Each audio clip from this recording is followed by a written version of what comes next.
复旦大学国际政治系教授沈毅调侃川普总统感染中共病毒事件毫无怜悯之心。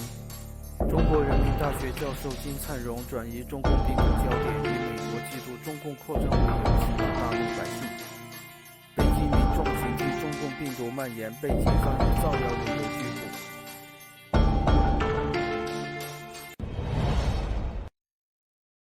东北农户视频揭露玉米受灾绝收，但吉林农业厅长却谎称该省玉米未种产。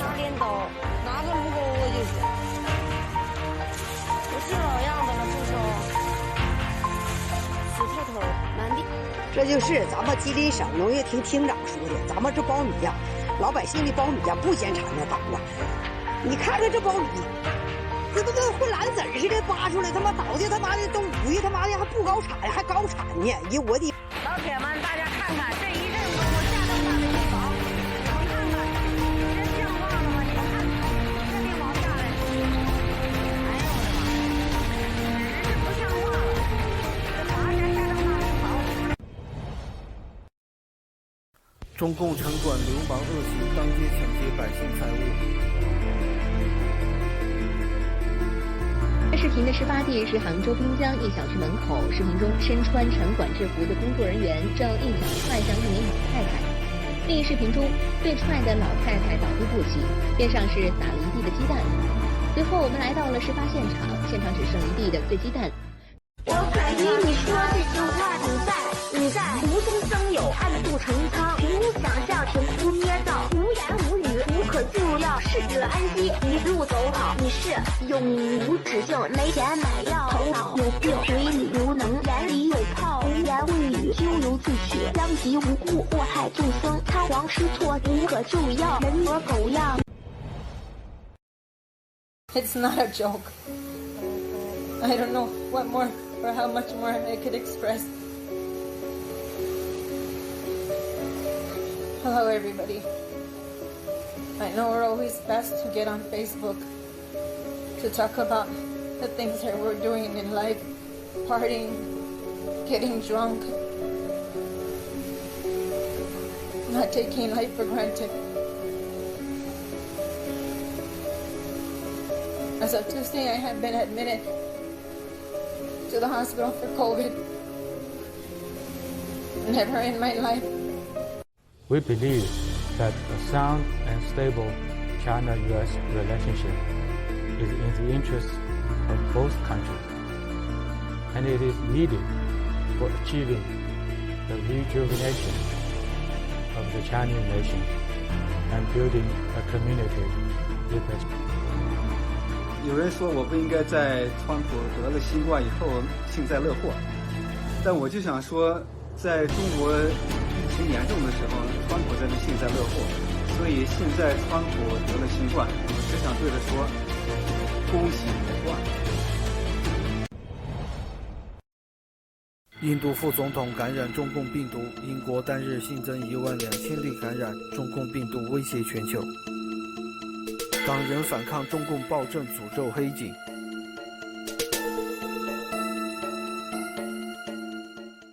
10月3日，加拿大温尼伯号巡防舰穿越台湾海峡，支持台湾政府。中共胆怯西方联合军力，未敢表达激烈言辞。我们这里在讲，我们现在这儿的宿舍管理现在存在着一定的问题，这个问题你们心里清楚。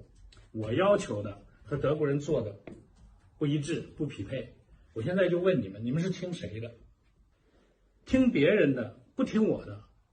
OK， 那我说清楚啊，你高中毕不了业的时候，你之后想在德国干嘛，我不管。就即使你高中毕业了，你高中毕了业以后上大学，房屋需要做担保，你现在不听我的话，那我没有办法帮你，因为你根本就不听我的话呀。说清楚了没有？我作为项目的最大的负责人，我管不了。我作为父母的监护人，我管不了，我只能管你们。所谓的什么狗屁民主自由，那不是我们的东西，跟我们没有关系。不要跟我标榜什么民主什么自由，你生活在德国你也没有，你也享受不了，因为你是中国人。你带着德国的民主自由回国，在国人眼里你浑身都是毛病。所以这不是什么好东西，不要跟我拿这个东西跟我在这讨价还价，不是我们的东西。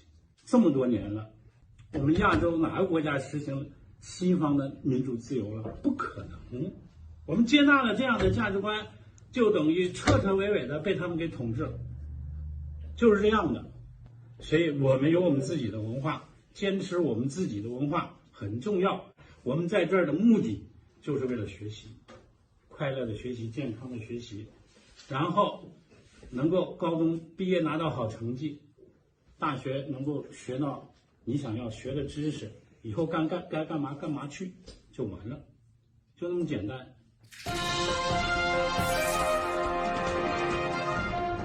Kristen Fisher's live outside of the hospital there in Bethesda, Maryland. Kristen, a lot to take in and an update from the doctors as well. Yes, Sandra, well, over the last few hours, there's been a great deal of confusion over how exactly President Trump is doing. It started with that briefing earlier today from the president's doctor and his medical team here at Walter Reed. But then we got this statement from a senior administration official, somebody very close to President Trump, who said something not totally opposite, but very close. It made it sound that President Trump was in a much more serious state than the doctors led us to believe during that briefing. Well, since then, we have been working our sources, working the phones, and our John Roberts was able to get in touch with a senior administration official who really tried to clarify exactly what was meant in that statement. And I want to read it to you in full. This senior administration official says that, quote, 24 hours ago, there was real concern about the president's vitals. For the past 12 hours, there has been zero concern. Early indications are for an extremely good prognosis, but the next 48 hours will be critical. Now compare that to what the president's doctor, Dr. Sean Conley, said just earlier today. This morning, the president is doing very well. The team and I are extremely happy with the progress the president has made. Thursday, he had a mild cough and some nasal congestion and fatigue, all of which are now resolving and improving. You know, it was so concerning yesterday when President Trump, who we all know loves to tweet, wasn't tweeting at all or hardly at all. So today, though, we've gotten a few tweets from President Trump, including this one just about an hour ago. He tweeted, quote, "Our great USA wants and needs stimulus. Work together and get it done. Thank you." So there you have a tweet from the president that sounds certainly a lot more like the president that we all know so well. He tweeted earlier today that he's feeling very This was something that happened, and it's happened to millions of people all over the world, and I'm fighting for them. Not just in the U.S., I'm fighting for them all over the world. We're going to beat this coronavirus, or whatever you want to call it, and we're going to beat it soundly.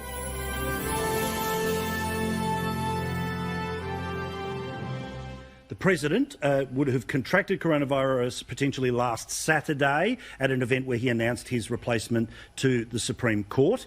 It then started to show itself seriously, potentially, after the debates on Wednesday. And then he ended up, of course, going to the hospital very early Thursday morning, and then we are where we are now.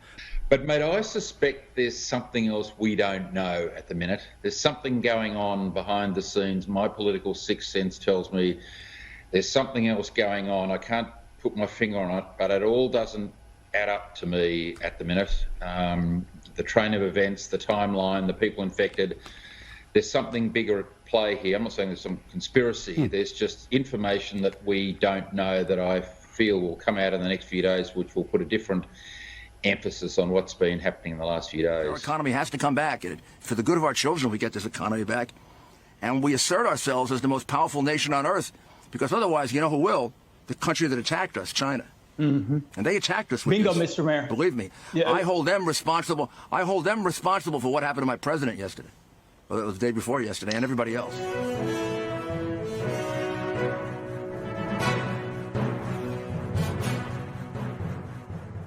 This is the Vatican's deal with the devil, the second part of our special day. Milesguo on to first to give a warning to America about the Chinese Communist Party, and it's time America started to wake up. Liz, yours, my co-host, she's been giving a warning about the Chinese Communist Party's secret deal with the Vatican. Want to now go to someone that's had to live under the boot of the Chinese Communist Party, and that is Jasmine. She joins us on the phone.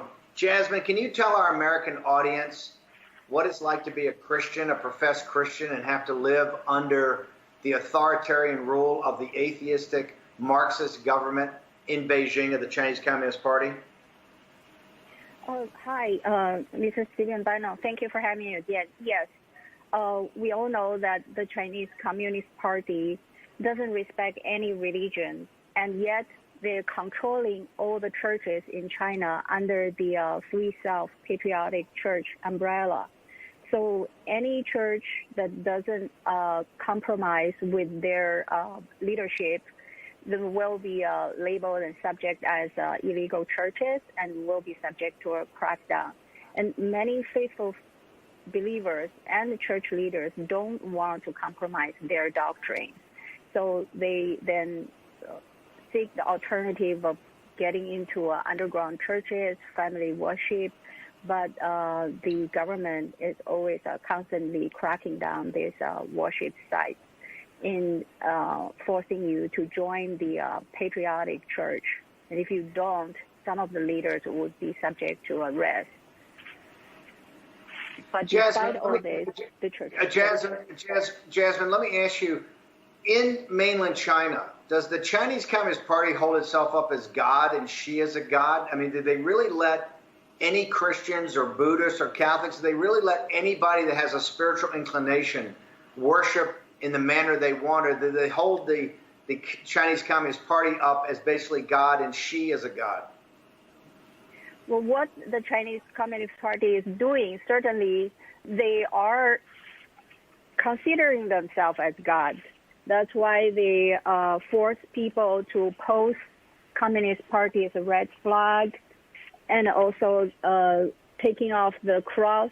Now, well, just look at the international song that the Communist Party teaching everyone. Since we were in kindergarten, we're forced to learn with memory. It says, no saviors from on high delivers. No faith have way in prince and peer. So they want everyone to worship the CCP, their leader, as the God. Jasmine, this is Liz Yor. I was wondering, we have been hearing that the persecution is being ramped up, not only against Catholics in the underground church, but even Catholics in the patriotic church, and that any bishops that are not joining the patriotic church or priests are being arrested, detained, and tortured. What do you hear? Exactly. So that anybody who doesn't want to compromise with the leadership of the patriotic church, whether you're underground or in the open church, you are subject to their persecution. They can label you as illegal anytime they want. Let me ask you this. What's the impact of the new law that is not allowing children to even worship anymore, anybody under the age of 18? This is not a new law. It's ever been since it's there. They don't allow children to worship under 18. They claim it as a brainwash. They don't allow the church to brainwash anybody younger than 18. So during the worship time, if you bring children under 18, they're being asked to a separate room. They're not allowed to sing church hymnals. They're not allowed to listen to the sermon. They're just kept there as a nursery room. Jasmine, thank you very much for joining us. I really appreciate it. Your reports on what it's like to be a professed Christian in communist China is always very moving. I want to thank you very much for joining us today.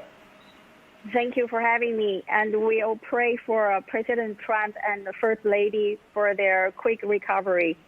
The almighty hand and the healing hand of God will carry them through this stressful time.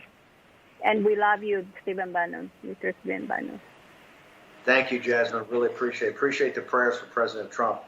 Liz Yor, this is what I don't get. We have Jasmine and hundreds of these people from the whistleblower movement of the New Federal State that come on the show every Saturday for months and months and months. It's obvious what the Chinese Communist Party does. It's obvious. And you look at what these devils do. They will not let the little children. What did Christ say in the Sermon on the Mount? Right? Let the little children come to him. They particularly don't let the children hear the word of God. Right? And this is just not for Christianity or for Catholics. It's for the Tibetan Buddhists. It's for the Uyghurs. It's for the Falun Gong. They don't want any spiritual yearning, no spiritual teachings. These are bloodthirsty monsters. How can the Vatican, how can the Vicar of Christ be in a deal with these people? It's incomprehensible. The CCP is literally eliminating faith in one generation. There will be no religions. They're wiping it out among children 18 and under.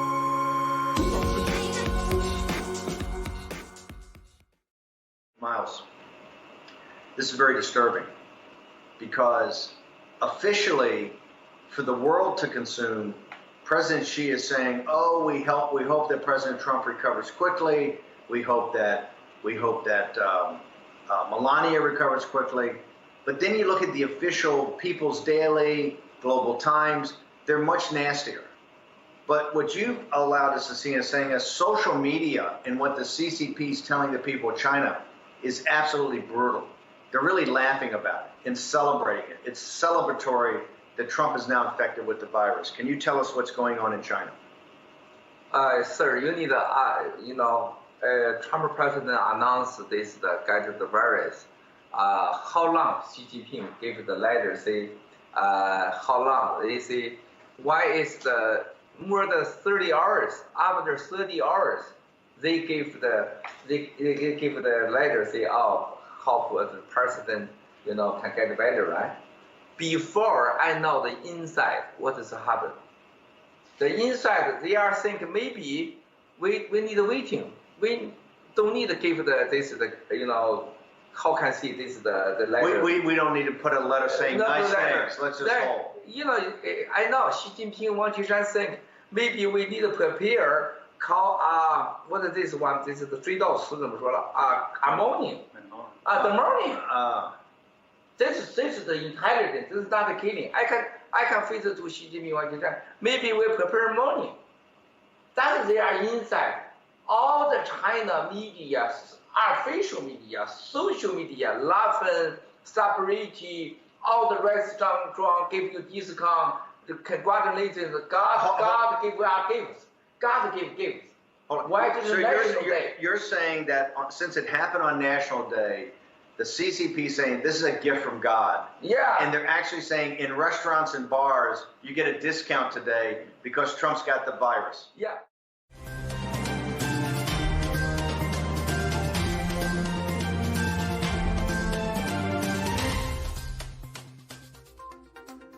川普总统在周六晚上的推特上发布了一段视频，感谢医疗中心的工作人员，并补充说他现在感觉好多了。